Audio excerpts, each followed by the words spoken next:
Hi, I'm Samir Jain. It's good to be back in a classroom, albeit empty, after many, many years.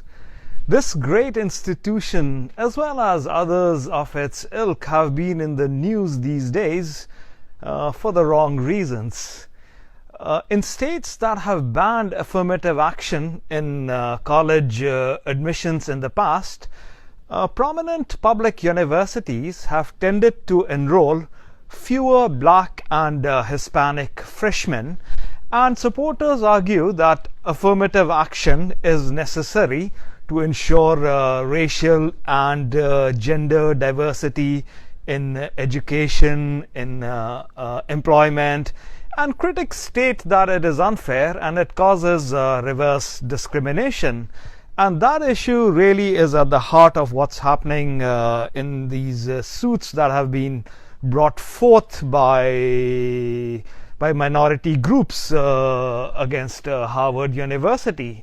So racial quotas are considered unconstitutional by the US Supreme Court, and the current state of law suggests that an affirmative action program will survive strict scrutiny, but only if it is tied to the original purpose of such programs, which is remedying proven, not speculative, past or present discrimination.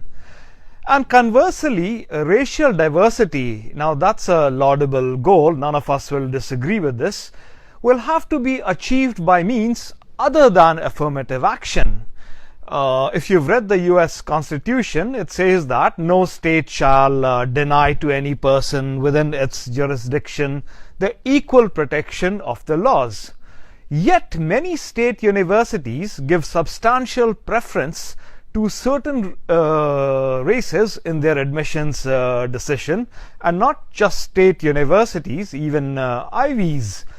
So one side may argue that these preferences, these levels, they provide a playing field, they remedy prior discrimination, they enhance diversity within the classroom, and thus redeeming the true promise of equal protection.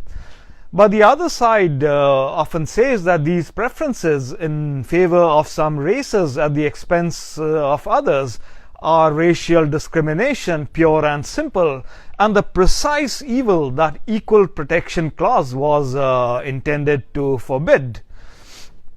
Some say that affirmative action in the admissions process violates the equal protection clause by discriminating against some students based on their race. Racial and economic diversity on campus can be accomplished through means other than affirmative action.